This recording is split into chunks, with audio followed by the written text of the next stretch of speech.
Hello guys, welcome back to my YouTube channel and ये मेरे YouTube channel के review book series का ये दूसरा वीडियो होगा on rich dad versus poor dad.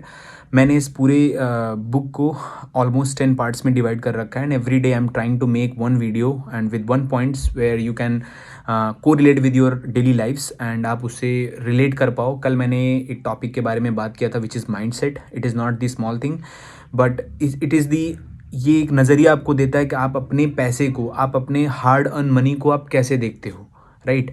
तो इट डिपेंड्स ऑन माइंडसेट और सारा खेल माइंडसेट का है। जब आप सोचते हैं तभी आप करते हैं। अगर आप सोचेंगे नहीं तो I don't think there is a way to escape out.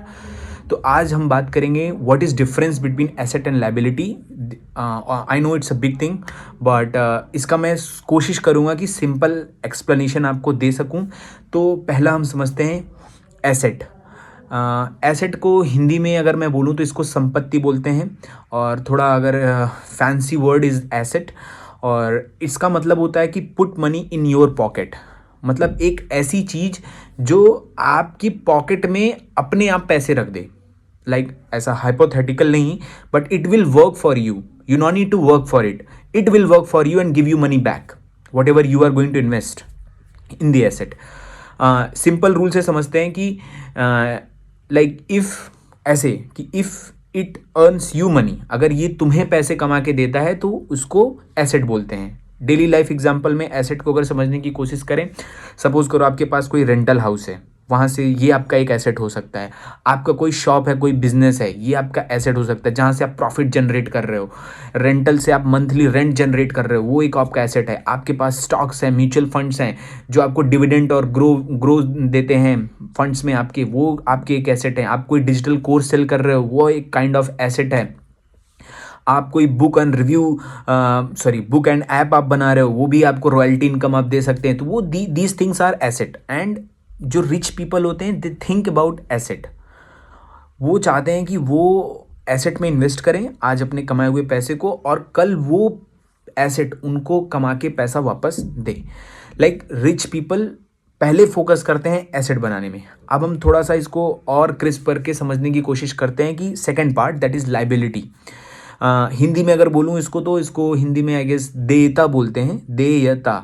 तो इसका क्या मतलब होता है? Take money out of your pocket. एक ऐसी चीज़ जो आपके पॉकेट से मनी बाहर कर दे बट रिटर्न में आपको कुछ नहीं दे रही है। तो liability is anything that cost you money every month. Every month आपको उसके लिए कुछ पैसे देने पड़ रहे हैं, एवरी मंथ आपको उसको मेंटेन करने के लिए आपको उसको कुछ पैसा खर्च करना पड़ रहा है। तो दैट इज़ लायबिलिटी। मैं फिर से एक चीज़ क्लियर करता हूँ कि मेरा ये बिल्कुल इंटेंशन नहीं है कि आप अपनी डेली लाइफ की बहुत सारी चीज़ें होती हैं। हमें एक फ़ोन की नीड है। I know we living in the technical और डिजिटल वर्ल्ड। हमें एक फ़ोन की नीड है, हमें एक बाइक की नीड है, हमें एक हो सकता हो डिपेंड्स ऑन फैमिली रिक्वायरमेंट, किसी को कार की नीड होगी, किसी को हो सकता हो महंगे जूते की नीड होगी। बट जब आप वो एक चीज़ अचीव कर लेते हो कि आपको वो नीड थी, आपने उसको पूरी कर ली, उसके बाद आपको सोचना है कि क्या अब मैं जो करने जा रहा हूँ वो एक्चुअल में रिक्वायर्ड था या नहीं था। That's my whole thing. मैं ये बिल्कुल नहीं बोल रहा हूँ कि आप बाइक मत खरीदो, आप कार मत खरीदो, आप शौक पूरे करो, बिल्कुल शौक पूरे करो। बट शौक पूरे करने से पहले आप देखो उसको कि जो मैं खरीद रहा हूँ वो मुझे कितना लॉन्ग टर्म में इफेक्ट देगा, राइट। तो अभी मैं लायबिलिटी के बारे में, coming back to topic now, liability के बारे में दोबारा बात करते हैं। Liability is anything that cost you money every month. For example समझा, मान लो आप कार ले रहे हो फॉर पर्सनल यूज़, तो आप उसका फ्यूल डालोगे, ईएमआई डालोगे, सर्विसिंग करोगे, वो भी एक लायबिलिटी है। सेल्फ ऑक्यूपाइड हाउस, मान लो आप कोई घर ले रहे हो ना, तो उस पर भी आपको ईएमआई देना है, मेंटेनेंस देना है, टैक्स देना है। एक्सपेंसिव फ़ोन ले रहे हो, उसकी ईएमआई आपको देनी है।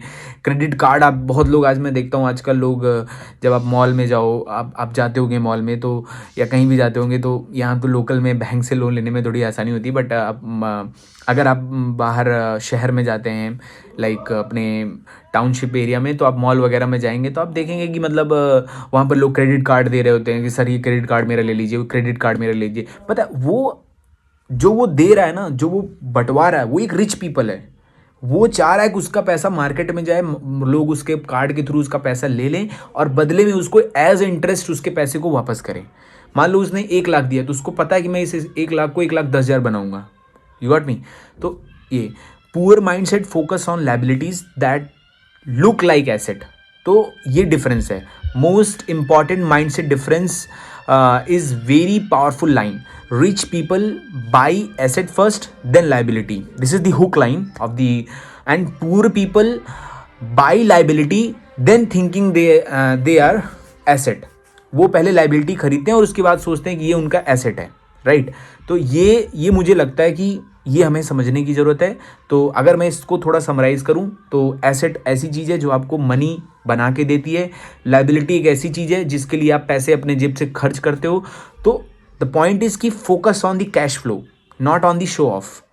Build asset and achieve the financial freedom at the end. और गोल इज़, हम सब चाहते हैं कि अपनी लाइफ में हम जल्दी रिटायर हो जाएं, हम इंजॉय कर सकें, हम बाहर घूमने जा सकें, हम इंजॉय कर सकें। तो these are the things we can think about and we should definitely think it about. So yeah, this is all from my side on the asset versus liability. Please subscribe my channel for upcoming videos and hit the comment like button and share your any thoughts in the comment button. We'll appreciate and thanks again for joining the call. Ram Ram sabhi ko.